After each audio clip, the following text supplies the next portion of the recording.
हरे कृष्णा। हर माह में आने वाला प्रदोष व्रत भगवान शिव की कृपा को पाने का सबसे बड़ा दिन होता है। शुक्रवार को पड़ने वाले व्रत को शुक्र प्रदोष व्रत कहते हैं। इस दिन किए जाने वाले प्रदोष व्रत से सुख, समृद्धि और सौभाग्य का वरदान मिलता है।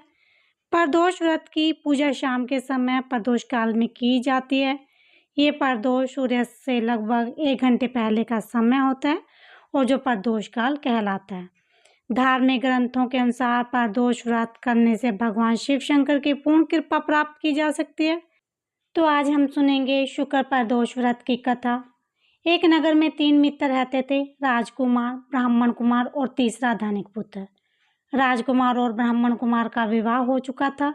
धनिक पुत्र का विवाह हो गया था, लेकिन गोना शेष था। एक दिन तीनों मित्र स्त्रियों की चर्चा कर रहे थे। ब्राह्मण कुमार ने स्त्रियों की प्रशंसा करते हुए कहा, नारीहीन घर भूतों का डेरा होता है। जब धनिक पुत्र ने ये सब सुने तो तुरंत ही उसने अपनी पत्नी को लाने का निश्चय कर लिया। तब धनिक पुत्र के माता पिता ने समझाया कि अभी शुक्र देवता डूबे हुए हैं, ऐसे में बहू बेटियों को उनके घर से विदा करना शुभ नहीं माना जाता।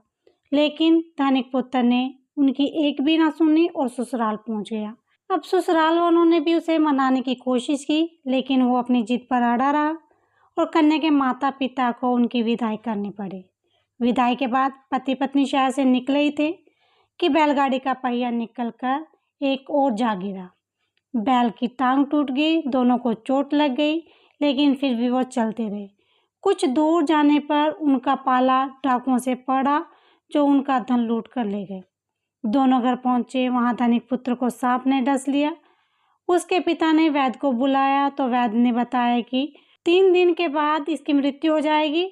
जब ब्राह्मण कुमार को ये खबर मिली तो वो धनिक पुत्र के घर पहुंचा और उसके माता पिता को शुक्र प्रदोष करने की सलाह दी और कहा कि इसे पत्नी सहित वापस ससुराल में भेज दे। धनिक ने ब्राह्मण कुमार की बात मानी और ससुराल पहुंच गया, जहां उसकी हालत ठीक हो गई। कहा जाता है कि शुक्रवार को प्रदोष व्रत सौभाग्य और दाम्पत्य जीवन में सुख समृद्धि भर देता है। यही कारण है कि आज के प्रदोष व्रत का काफी खास माना जाता है। शुक्रवार के दिन पड़ने वाले इस प्रदोष व्रत से सुख समृद्धि आती है। बोलो शिव शंभू भगवान की जय, शिव शंकर भगवान की जय, माता पार्वती की जय।